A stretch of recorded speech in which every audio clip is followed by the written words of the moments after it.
Welcome to the Stetzer Church Leaders Podcast. Conversations with today's top ministry leaders to help you lead better every day. And now, podcasting from the Wheaton College Billy Graham Center in Chicagoland, here are your hosts, Ed Stetzer and Daniel Yang. Welcome to the Stetzer Church Leaders Podcast, where we're helping Christian leaders navigate and lead through the cultural issues of our day. My name is Daniel Yang, the director of the Scent and Suit, and we're excited to have with us today Erwin McManus. Erwin's the founder of Mosaic, a church movement based in the heart of Hollywood, and is the acclaimed author of The Way of the Warrior, The Last Arrow, and other leading books on spirituality and creativity. His latest book is The Genius of Jesus, the man who changed everything. But before we hear from Erwin, let's go to our host, the editor-in-chief of Outreach Magazine and the executive director of the Wheaton College Billy Graham Center, Ed Stetzer. Who has not written an acclaimed book, just to throw that out there. But it's good to hear somebody mention that they're written an acclaimed book, and we're excited to have with us Erwin McManus. I've known you for 20 years in different contexts and different engagements, but I'm so glad that you're having this conversation with us today. We're talking about someone that you love and I love, and the title of the book is The Genius of Jesus, the man who changed everything. Brand new, just out weeks ago. But the place I want to start is that most people, when they describe Jesus, would use the word, Savior or Messiah or, Lord, different things that are maybe even biblical language. Most people don't use the word genius to describe Jesus. Why did you want to focus on the genius of Jesus? Yeah, it is an interesting thing. And by the way, it's great to be with you guys. Thanks for having me. And I immediately, when I first posted a thought on the genius of Jesus, one of the first responses I got was, Jesus was not a genius, he was God. And I thought, what an interesting response, because if I had said Jesus was compassionate, no one would respond, no, Jesus was not compassionate, he was God. And we create these interesting juxtapositions, but mostly when we feel like somehow the divinity of Jesus is being questioned or violated or diminished. And I actually felt that talking about the genius of Jesus is a really important conversation about the humanity of Jesus. When I started writing the book, it was during quarantine. I was locked in my back house and everything was on shutdown. I live in LA, right here in Hollywood, so we were experiencing the extreme level of quarantine and all this pandemic. And I had this thought in my mind: how odd that my life has been changed or revolves around this person named Jesus, and that everything I do in my life, everything I think, everything I create is somehow informed by this person that lived 2,000 years ago. And it's just like, this is a very odd thing when you think about just the whole human dynamic. And then this voice was in my head saying, well, what about if he isn't God? And then, because I have conversations with myself, that's why I'm never alone. And then the other voice inside of me said, yeah, but even if he's not God, you can't deny the fact that you've been changed by Jesus. And so then I had a follow-up thought, well, okay, let's follow this through. If he's not God and you have been changed by him, then you've been changed by the idea of Jesus. And this led me to this incredible sort of space where I started asking the question, all right, I'm going to lay my convictions and beliefs aside. And I'm going to ask the question, how is it possible that I've been changed by an idea or someone's idea that lived 2,000 years ago? I've been studying human genius for probably 40 years. The phenomenon of genius has always been really intriguing to me. And it's been a part of my own life narrative since I was around 11 or 12 years old. And I've never seen a single list that has Jesus on the list of geniuses. So then my mind started following this up, going, wait a minute, if I've been changed by the idea of Jesus, this is the most brilliant idea that has ever formed in human history. It's a stroke of genius. Then why isn't Jesus on a list of geniuses? I mean, Da Vinci is the iconic genius, Mozart, Picasso, Einstein, Hawkins, Bobby Fischer. There are certain people that always make the list of geniuses. And then there are some other unexpected people like Gandhi will make the list, and Buddha will make the list, and Mandela will make the list. And I've even seen lists where Muhammad was on the list, but never a single time has Jesus ever been listed on a historical list of geniuses. And this drove me to the question, why? First of all, does Jesus, if you remove his divinity, does he qualify as a genius? does he express this phenomenon of genius? Secondly, if he does, then what is his particular genius? And then even maybe more intriguing, why would he be so overlooked in history as a genius? And that's what drove me to write the book. So when I wrote my first draft, I wrote it suspending my own belief and wrote it as if I did not believe in Jesus. I was just studying the historical person of Jesus and evaluating him through the filter of genius. And when I finished that first run through, my editor actually asked me, hey, could you go back and interject that you actually do believe so that Christians will not feel distraught by your book? But I actually thought it was a really elegant narrative to look at Jesus without belief from the filter of genius. Fascinating. And I think it's worth mentioning that you sort of talked about how some of the things your own creative, the source of your own creativity come from, your understanding of the Lord, how he wants you to use your gifts. A lot of people may not know some of the strange things that you have walked in and through. For example, the Doritos commercial, for example, you making handbags. I mean, it's kind of you kind of have a fascinating, strange journey, particularly for someone who, I primarily have known as a pastor, but what's the deal with give people a little Doritos story and then some of these other creative things that you've been in? Because I'm not saying you're a member of Mensa. You may be a member of Mensa. I'm not saying that, that you're going to put the word genius describing yourself, but you've got some genius creativity. Tell us a bit of that so we help to understand Erwin McManus a little better. Well, one, I still have a fashion company. It's called McManus Gallery, and I design clothes and mostly men's clothes. And I love designing. I love creating. I love art, and it's a part of who I am. During the pandemic, I wrote a graphic novel. Right now it's in South America and we're working on the art. And so I have this kind of fictional tale out of the Persian Empire that is coming this year, along with having written The Genius of Jesus. And so during the pandemic, I relaunched a fashion company, I wrote a graphic novel, and I wrote The Genius of Jesus. And probably right now in my life, 100% of my time outside of Mosaic is focused on mentoring and developing individuals whose incomes are usually between $500 million and more.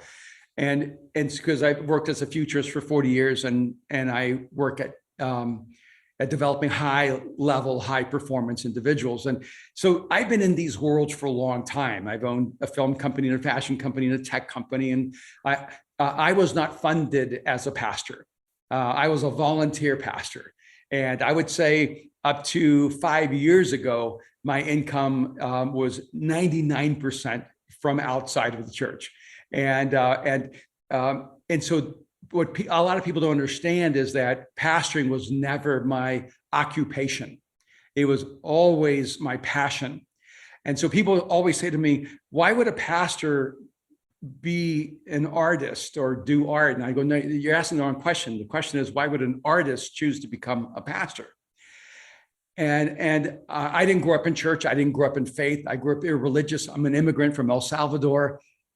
And I came to faith as an adult, and I didn't know anything about the church. I didn't know being a pastor was a job. I didn't know people were paid to be pastors.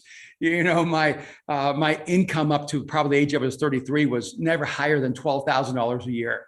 And my wife and I slept on the floor because we were working with the urban poor, and I worked in the world of drug cartels, and so my background is really eclectic.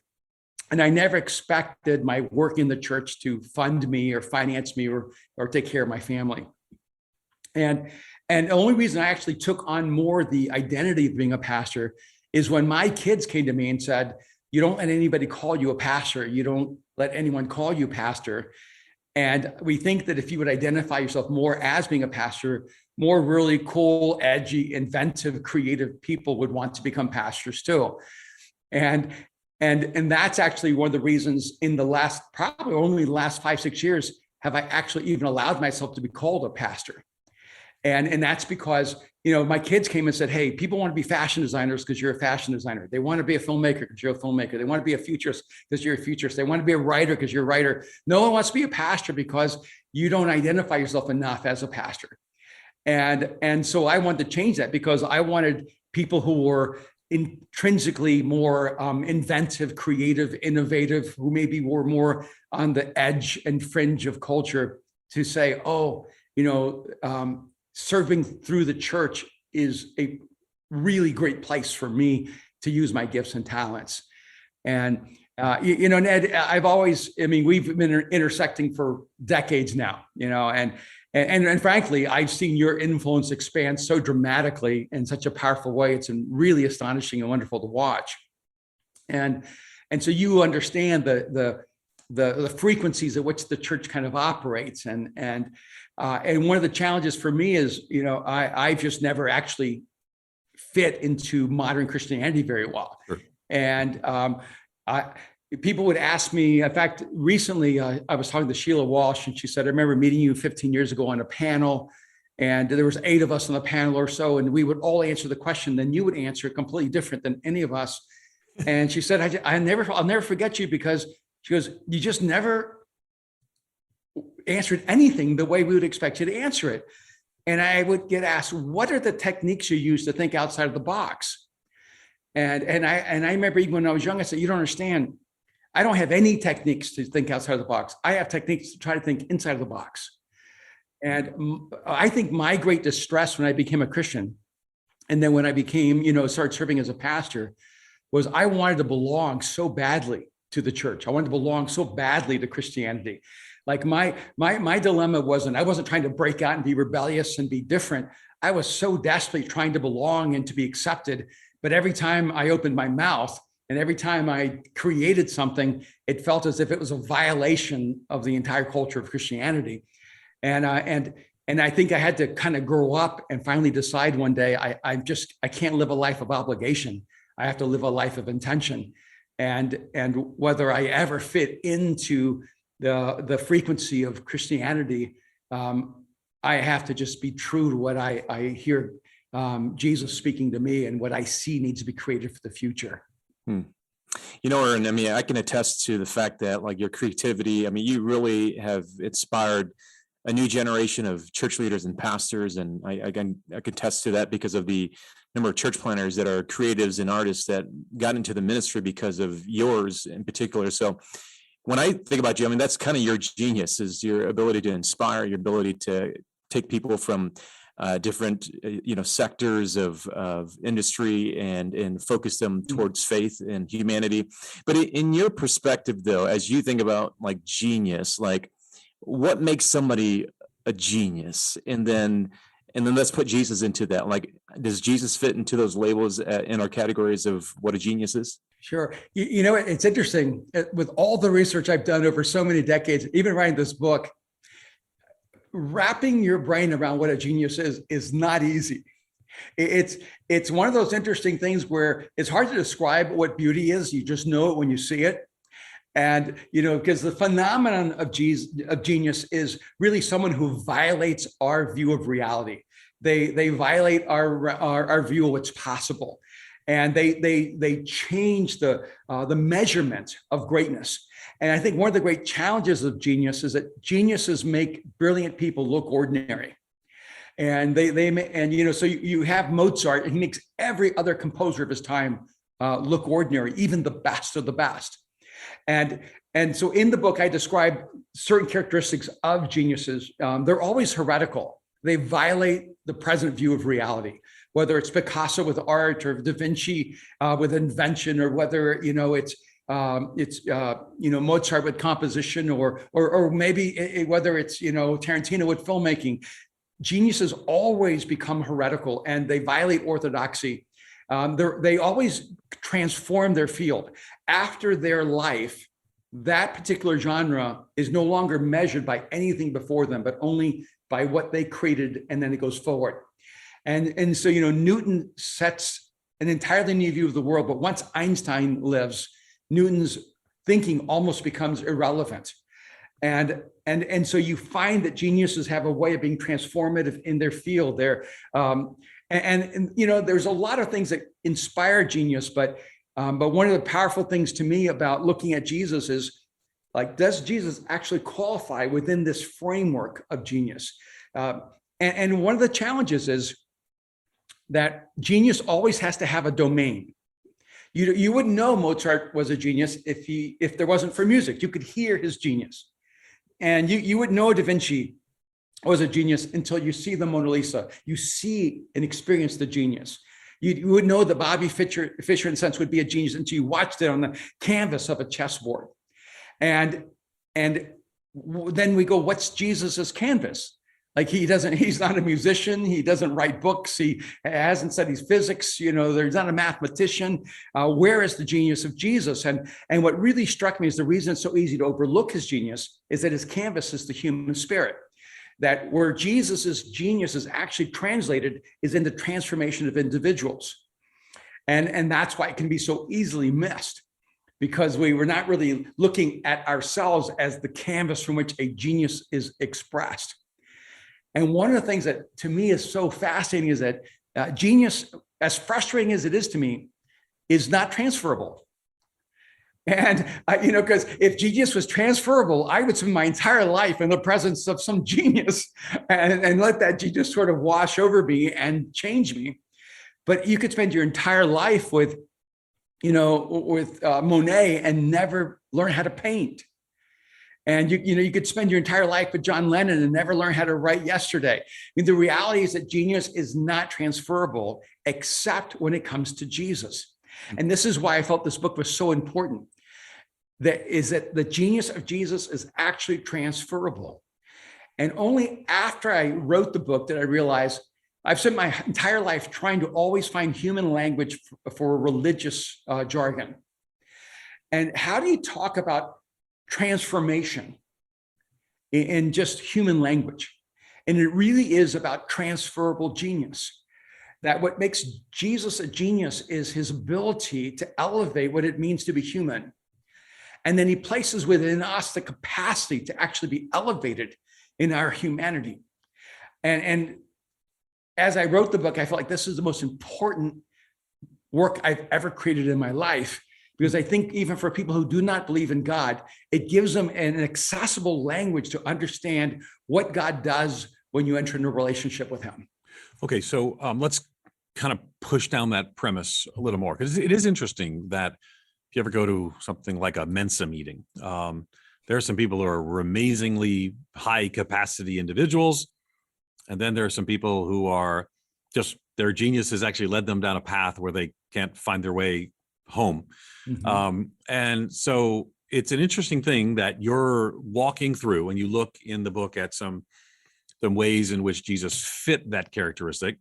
And the geniuses you gave are all the geniuses that we look at and say, well, those were geniuses. And there's a mix. Mm-hmm. But do you think that some of the signs of Jesus' genius were even in his childhood? What do you begin to see in his life? What makes you say, this is where I saw the genius of Jesus? In addition to, you said, transferable to our lives, but what about it in the text? What does that look like? Well, in the way the book is broken down, there's actually 6 chapters at the end that deal with 6 strokes of genius, 6 arenas where the genius of Jesus transforms the way we engage life and relate as humans that are actually transferable. But when you talk about how genius emerges, the chapter 2 of the book, chapter 1 is just on genius and breaking down the concept of genius, what it is, and does Jesus qualify. Chapter 2 is actually called Prodigy, because one of the interesting historical dynamics is that you end up with a 6-year-old who's a world-renowned violinist, or an 8-year-old who now understands complex physics, or and you have this prodigious kind of dynamic in the genius. And usually, and there's some fascinating studies where the inherent genius in people is usually lost by the age of 12. And you have Jesus going to the temple at the age of 12, and you see this window into his genius, where they're the greatest minds of his time, who are all having these philosophical and theological conversations at the temple, because really the temple is the Hebrew version of the Acropolis, where the great minds come together and debate the great issues of life. And now you have this child, Jesus, astounding them with his questions. And so you see the prodigious essence of Jesus even at the age of 12, and you understand that intentionality was found at a very, very early age. And I think for me, that's really exciting. By the way, the reason I think this chapter is important is, well, for example, there was a man named George Land who was hired by NASA to identify geniuses so that they could hire them for, space exploration. So he created what was called a genius assessment, and they gave it to 5-year-olds. And what they found was 98% of those 5-year-olds tested out as geniuses. And so they did a longitudinal study and followed those 5-year-olds till they were 10 years old. By the time they were 10, only 30% of them still tested out as geniuses. They followed them 5 more years, and when they were 15 years old, only 12% of them tested out as geniuses. They did a further study of adults around the age of 31, and only 2% of them tested out as geniuses. So what you find is that there's inherent genius in humans, and that genius is lost. So it's not about how do I make you a genius? The real question is, how do I stop the world around you from diminishing or destroying or sublimating the genius that is intrinsically within you? And I can give you a few undeniable examples of your genius that you may be completely unaware of. Because when I talk to most Americans, and I'm from El Salvador, so English is my second language, I ask them, are you a linguistic savant? Pretty much across the board, everyone says no, especially in the States. And because you only speak one language. And yet the reality is that English is one of the most difficult languages in the world to learn. It's a really complex language. And you learned that language when you were 2. And you really had a great mastery of that language by the time you were 6. And so what I know is that all the characteristics, all the essential ingredients to be a linguistic savant were actually in you. And if your brain had believed that you needed 5 languages to survive, you would have learned 5 languages. And Ed, if you would have been moved from the United States to Japan, you would have learned Japanese as if you were a genius at the age of 3. And if they'd moved you to Brazil, you would learn Portuguese, or Philippines, you would learn Tagalog, because your brain didn't know, it didn't have the capacity to learn any language it needed. But what happens is by the age of 12, our brains actually rigidify, and we tell our brain what we need to survive. And by that time, we begin to concretize. And what's fascinating to me is that the same kind of studies show that about 98% of children are naturally divergent thinkers. And by the time you're 12, only 2% are divergent thinkers. And almost every human being becomes a convergent thinker. We are born with the ability to see 1,000 possibilities. And once we grow up, we only know how to fill in the blank.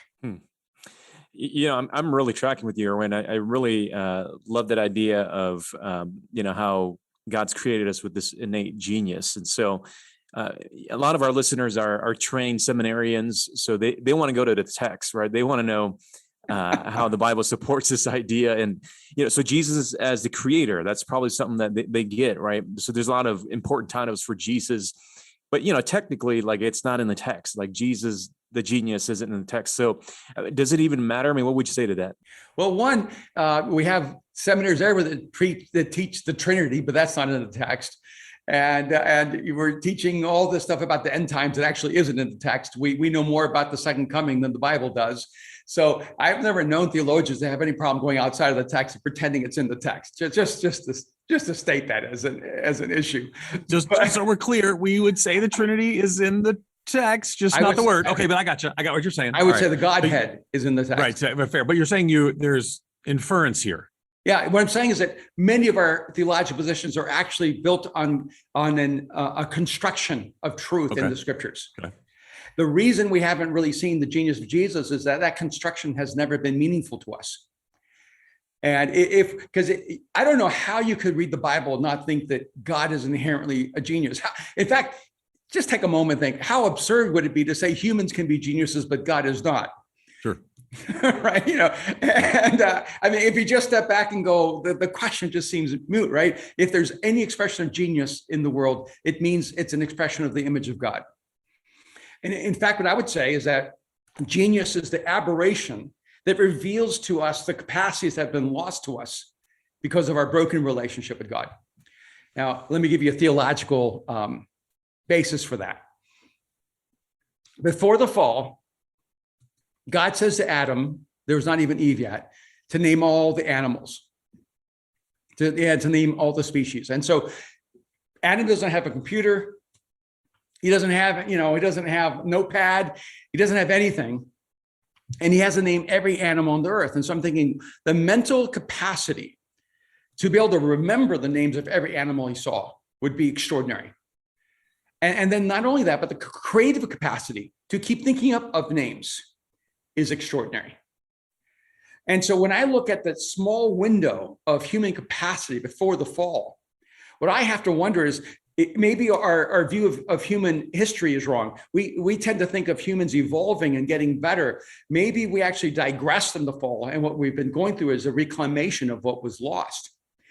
And so I can't even remember a phone number anymore because I have all my phone numbers in my iPhone. The only number I remember now is mine.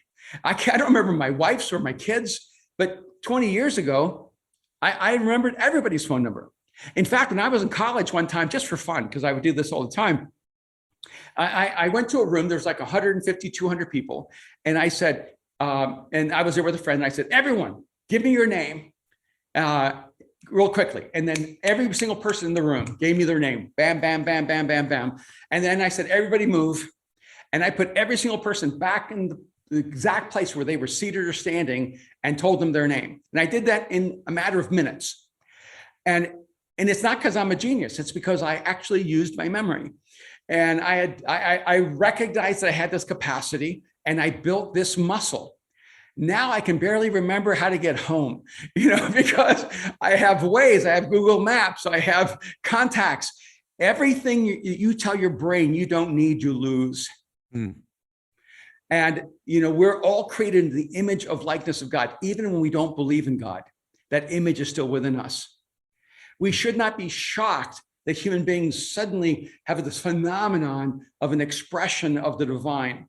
And one of the quotes I love is that is on the book is, in fact, I think it's on the back of the book. It says that if all genius is touched by madness, then it is also touched by the divine. And I think that one of the realities is that the reason so many times we look at a genius and we think, oh, wow, this is not a good human being, or we go, wow, this person's a genius, but they're also a jerk. And is that our ability to handle the capacity of genius without the foundation of character is devastating for us. Yeah.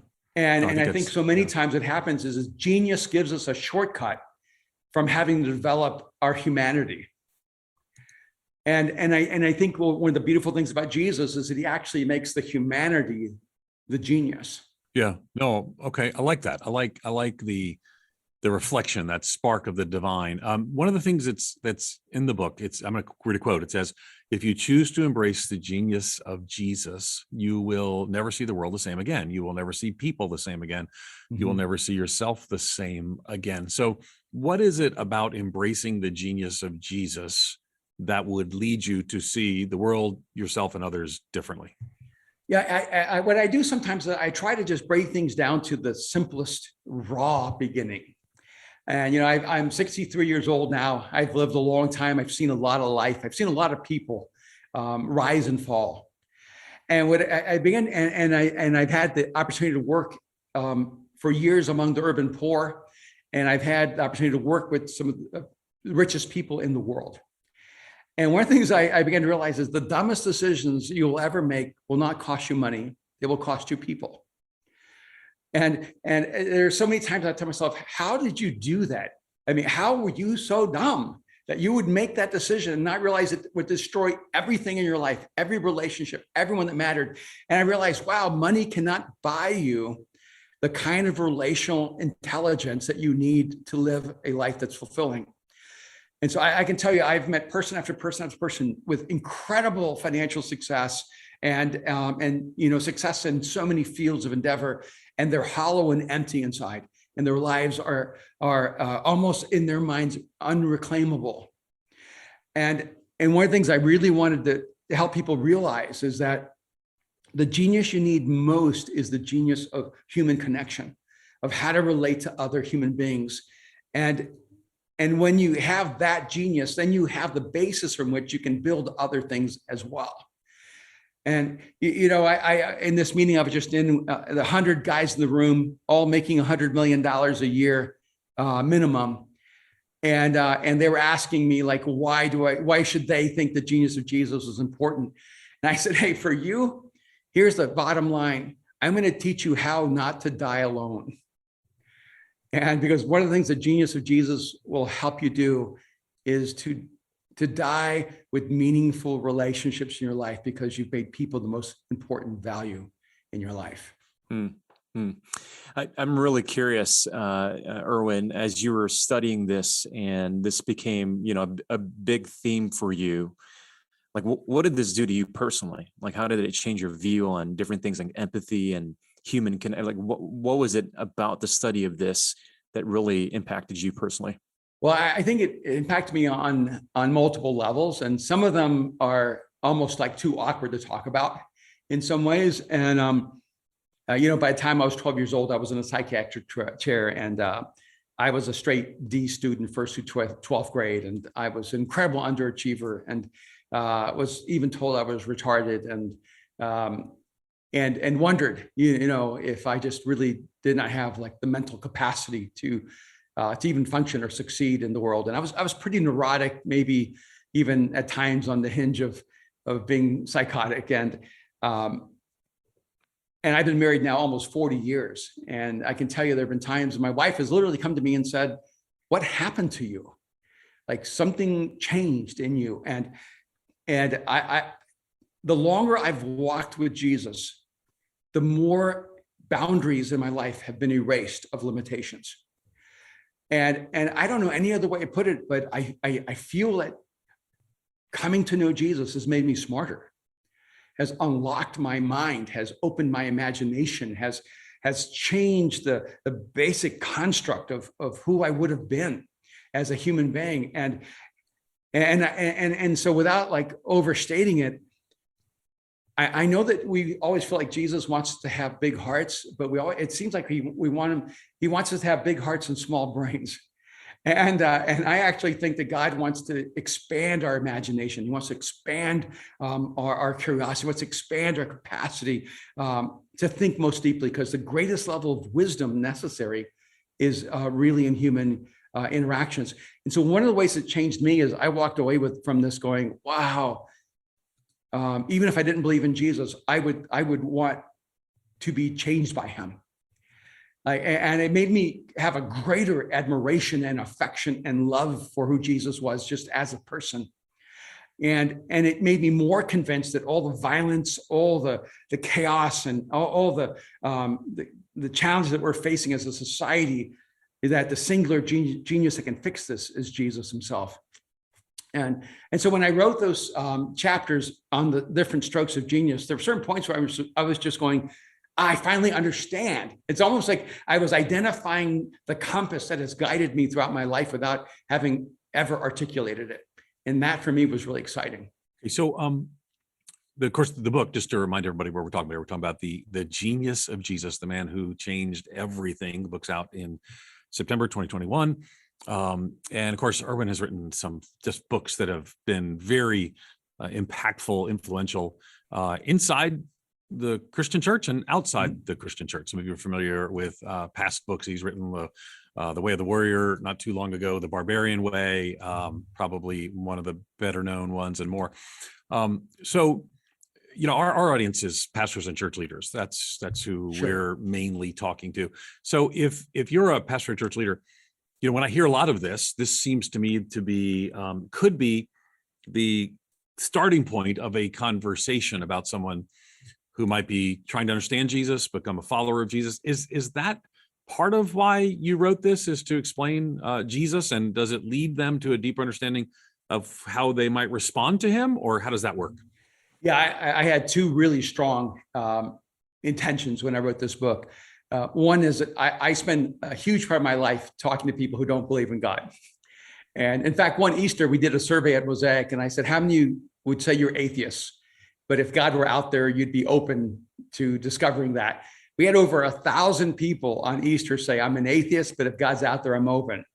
That was how many self-identified atheists. There could have been others that said, I'm not open, or, I'm not willing to disclose, but I was just shocked. And I've had so many people tell me over the years, when they come to Mosaic and they're a Christian, they always feel like it's an away game for them, because it's not full of people who already believe. And one of the questions I get all the time is, one, can you talk to my friends about Jesus? Because, I don't know if anybody else could help them come to know Jesus. And I'm going, I can't be everywhere at all times. But two, people ask, can you teach us how to do this? And this book is an elegant way of helping a person learn how to talk about Jesus in a new, fresh, with a new, fresh narrative, where a person without God won't be so pushed away by what they consider to be our judgmentalism or our rigidity or dogma. And so I wrote this book, one, so that people who care about people without Jesus would have something that could say, hey, read this book. Here's a new, fresh perspective on Jesus. And it's basically like an anthropological study of who he was and what his genius was. And I think there are people who would study Da Vinci and people who would study Picasso if they could extricate their genius in the same way. I would study the genius of Buddha. I wish I could get inside the brain of Buddha. I wish I could get inside the brain of Mandela more. I think one of the ways that you grow and learn is when you choose a mentor through learning about their life and their thinking. And this is a way a person can actually, who doesn't believe, can actually, I think, access who Jesus is in a way that removes all these non-essential barriers. And but I also think that a lot of Christians are living way beneath their God-given capacity. And without writing a book about self-help, this book is not about, 5 steps to become richer, or 5 steps to become more successful, or 5 steps to have a better marriage. All those things would be great. I just didn't write those books. This book is really, here's the process to becoming the best version of yourself, where the image of God is fully reflected in you in such a way that it creates a dynamic chemical reaction in you that produces the most good in the world. And so I think, I know it's hard to say this, but Ed, I feel like this is the most important thing I've done in my life. And in 2,000 years of writing about Jesus, no one has ever written about the genius of Jesus. This is not a rehashing or a retelling of a perspective on Jesus that's been overworked. And I actually think in this moment's time, it's both timely and timeless in the way it can impact people's lives. Erwin, thanks so much for being with us and for sharing with us your genius and your creativity. You've been listening to Erwin McManus. Be sure to check out his book, The Genius of Jesus, the Man Who Changed Everything. You can learn more about Erwin and his book at thegeniusof.com. That's thegeniusof.com. And thanks again for listening to the Stetzer Church Leaders podcast. You can find more interviews as well as other great content for ministry leaders at ChurchLeaders.com. And if you found our conversation helpful today, we'd love for you to take a few moments to leave us a review on iTunes that help other leaders find us and benefit from the content more. And you can find this podcast as well as other great Christian podcasts on Faith Play app, available for both Apple and Android. Thanks for joining us today. See you on the next episode. You've been listening to the Stetzer Church Leaders podcast. For more great interviews, as well as articles, videos, and free resources, visit our website at ChurchLeaders.com. Thanks for listening.